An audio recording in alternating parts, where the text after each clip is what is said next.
जहां ईडी ने पार्थ चैटर्जी और अर्पिता मुखर्जी के बयान दर्ज कर लिए हैं। ईडी ने पार्थ और अर्पिता मुखर्जी के अलग अलग बयान लिए हैं। आपको बता दें, पार्थ चैटर्जी ने कहा है कि मेरे खिलाफ बड़ी साजिश की गई है।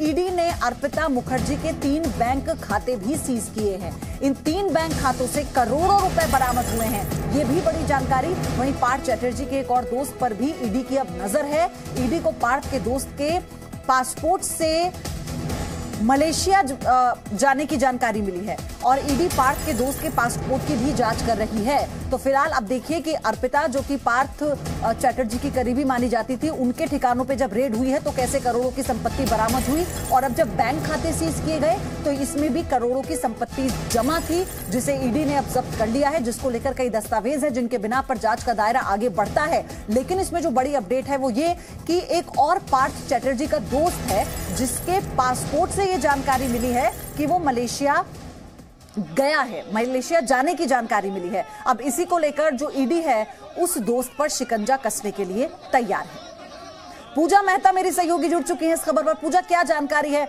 किस दोस्त की बात हो रही है पार्थ चैटर्जी के यहां पर?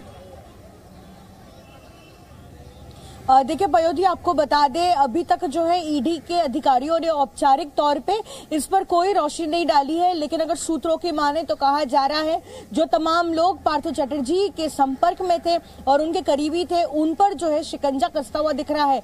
न सिर्फ अर्पिता, लेकिन कुछ और नाम सामने आए हैं जिन पर जो है ईडी का स्कैनर है। जैसे कि एक व्यक्ति जिसका नाम है सुकांतो आचार्य। पार्थ चैटर्जी जब मंत्री रहे थे 2016 से लेकर 2021 तक, और उनके पास जो मंत्रालय था स्कूल एजुकेशन डिपार्टमेंट, तब उनके पर्सनल असिस्टेंट हुआ करते थे सुकांतो आचार्य। तो उनसे भी जो है पूछताछ अभी की जाएगी, और साथ ही कुछ ऐसे भी लोग हैं जिनके फॉरेन ट्रैवल्स भी जो है वो ईडी के स्कैनर में आए हैं, न सिर्फ मलेशिया, लेकिन अगर अर्पिता की भी बात करें तो बहुत फ्रीक्वेंटली वो फॉरेन विजिट पर जाती थी। तो ईडी को शक है कि क्या यहाँ पर जो घोटाले का जो पैसा है, क्या उसे किसी और देश में पार्क किया जा रहा था, क्योंकि कहीं ना कहीं जिस तरीके की रिकवरी हुई है, सबसे पहले 22 जुलाई की रिकवरी में जहां एक तरफ 21 करोड़ 90 लाख रुपए रिकवर हुए, वहीं दूसरी ओर परसों 27 करोड़ और 90 लाख रुपए रिकवर हुए।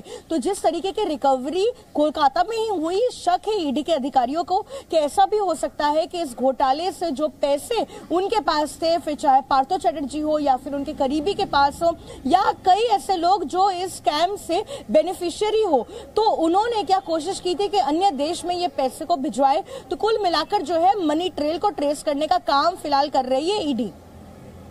बिल्कुल। और पूजा, अभी जो ये बताया गया कि कुछ और ऐसे बैंक खाते हैं अर्पिता के जिनमें और करोड़ों की संपत्ति का खुलासा हुआ है, तो एक और फ्लैट की जानकारी मिली थी जहां पर रेड की भी खबर थी ईडी की तरफ से, तो क्या इसे लेकर कोई अपडेट है? देखिए पयोधी, आपको बता दें, लगातार जो है हम देख रहे हैं कि अर्पिता से जिस तरह से पूछताछ की जा रही है, और अगर ईडी के सूत्रों की माने तो कहा जा रहा है अर्पिता जो है वो कोऑपरेट भी कर रही है एजेंसी के अधिकारियों के साथ, और साथ ही जितने सवाल उनसे पूछे जा रहे हैं इस पूछताछ के दौरान उसके जवाब भी दे रही है। ठीक है पूजा, फिर आगे आपसे और अपडेट लेते रहेंगे इस बाबत। आपका बहुत बहुत धन्यवाद सारी जानकारी डिटेल में पहुंचाने के लिए।